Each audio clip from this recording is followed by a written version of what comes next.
এরপরে বোন ইসরাত জাহান আপনি জানতে চেয়েছেন মেয়েরা কি এসপি হতে পারবে, মানে চাকরি করতে পারবে কিনা। বোন ইসরাত, আমি আপনাকে একাডেমিক কথা বলবো যে পর্দাপোশিদার সাথে মেয়েদের জন্য এসপি হওয়া প্রায় অসম্ভব। যদি অসম্ভব হয় তাহলে আমরা বলবো এটা করা যাবে না। আপনি পর্দা মেনটেন করে নিজের দিন রক্ষা করা আপনার জন্য ফরজে আইন। এরপরে আপনি ইসলামের যদি কোনো খেদমত করতে পারেন এসপি হয়ে, তাহলে সেটা হলো সেকেন্ডারি কাজ। কিন্তু আপনার প্রাইমারি কাজ হলো আপনার নিজেকে রক্ষা করতে হবে গুনাহ থেকে। আল্লাহ বলেছেন কু আনফুসাকুম ওয়া আহলিকুম নারা, আগে নিজেকে বাঁচাও জাহান্নাম থেকে, এরপরে পরিবারকে বা অন্যদেরকে।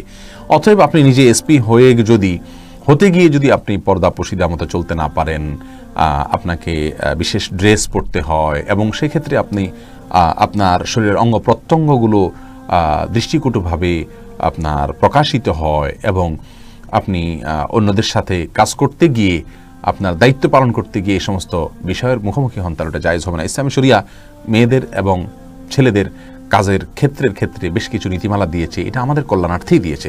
প্রিয় দর্শক, এটাকে আজকের বিশ্ব হয়তো মোটেও আমলে নেয় না বা গ্রহণ করে না, কিন্তু আমি একজন মুসলিম হিসাবে আমাকে এগুলো খেয়াল করতে হবে। আল্লাহ তাআলা আমাদেরকে সেই তৌফিক দান করুন।